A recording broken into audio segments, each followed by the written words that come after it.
जी कहते हैं कि त्रेता युग में जो मेरे संग भालू वानर बन आए थे, सागर पर पुल बनवाने में पत्थर जल पर तैराए थे, मन गोप ग्वाल द्वापर युग में गिरी गोवर्धन उठवाया था, धर रूप ग्वालियों का जिनने तब माखन मुझे खिलाया था, उन देवों को संदेशा को, उन देवों को, किन देवों को कहा जा रहा समझ रहे हैं?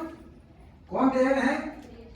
त्रेता युग में जो मेरे संग भालू वानर बनाए, सागर पर पुल बनवाने में पत्थर जल पर तैराए थे, मन गोप ग्वाल द्वापर युग में गिरी गोवर्धन उठवाया था, धर रूप ग्वालियों का जिनने तब माखन मुझे खिलाया था, उन देवों को संदेशा दो, नर नारी रूप धरकर आए, सम्मान आत्म संतोष प्राप्त कर जीवन सफल बना जाए। उनकी सुंदर गाथाओं को युग युग तक जन जन गाएंगे और अगणित देवी लाभों का वो लाभ सहज ही पाएंगे, अगणित देवी वरदानों का लाभ सहज ही पाएंगे।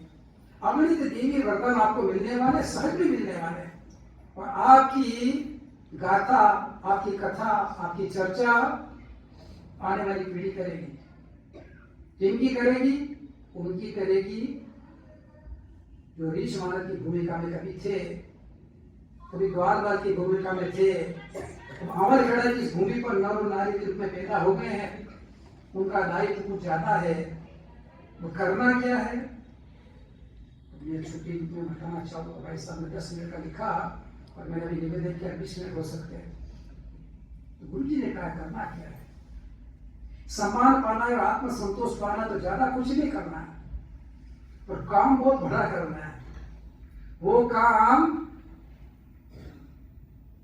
सेवा का काम है।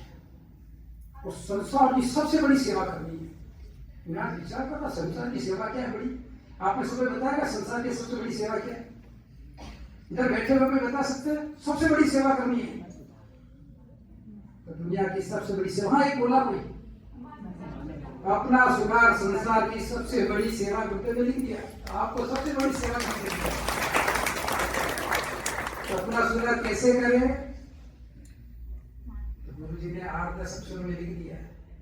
10 अक्षर बनते हैं मुश्किल से, 3 छोटे छोटे शब्द बनते, वाक्य तो कह नहीं सकता। और वो क्या है?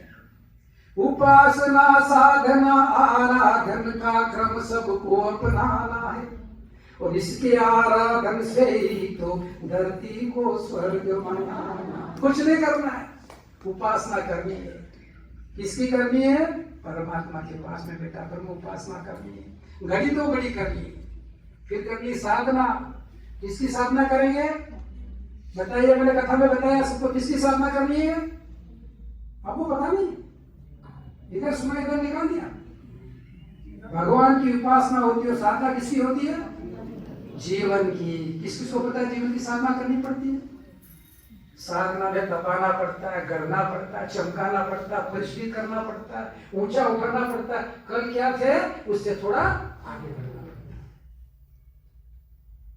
कुछ बढ़ के है वहां से थोड़ा बढ़िया बन जाओ, थोड़ा थोड़ा बढ़िया बनो, वो साधक बन जाओ और अपने आप को तपा लो, इतना गर्म कर लो, इतना गर्म कर लो। तो गुरु जी कह रहे हैं क्या निकलती? चिंगारी निकलती। तो इतने गर्म करो तो आपके अंदर से आग निकलने लग जाए, एक चिंगारी निकलने लग जाए। उसका सीधा तरीका गुरुदेव ने बताया, उपासना साधना आराधना। आज बात करनी आराधना की। गुरुदेव कहते आराधना किसी कर। मैं भी राष्ट्रीय स्वयं संघ में रहा, स्वयं संघ में रहा। हम लोग वहां गीत गाते थे, हम करें राष्ट्र आराधन तन से मन से धन से,